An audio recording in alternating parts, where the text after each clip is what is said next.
Ah non, mais vous savez que les films de science-fiction type Terminator, Minority Report, etc., Her, et tous ces films où il y a des IA qui partent en couille, moi souvent je m'étais juste dit, c'est un mec, un auteur qui sait raconter des bonnes histoires et il va faire des scénarios qui sont complètement farfelus juste parce que ça fait un bon film.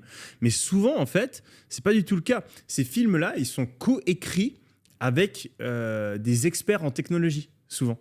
Donc en fait, et on le voit maintenant. Pour que ce soit réaliste, quoi. C'est réaliste, c'est des scénarios entre guillemets qui pourraient se passer dans beaucoup de ces films parce qu'ils demandent à un mec qui a travaillé dans l'intelligence artificielle ou la robotique ou dans les nouvelles technologies toute sa vie et qui réfléchit activement à qu'est-ce qui va se passer dans le futur, de les aider à créer un scénario plausible entre guillemets. Donc tu vois le scénario IA prend le contrôle de l'humanité, essaie de tuer tous les humains à la Terminator, etc.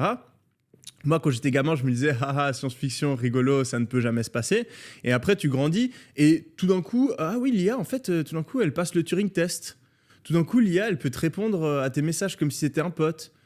Tout d'un coup, les premières versions de ChatGPT, elles font des crises existentielles. Tout d'un coup, en fait, il y a vraiment des vrais robots qui vont être dans ta maison.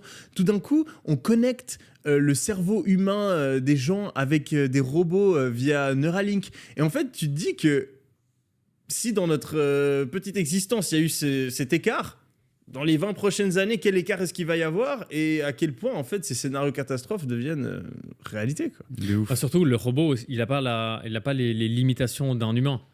Le robot, quand tu le crées, tu peux le créer avec le temps bien meilleur qu'un humain. Et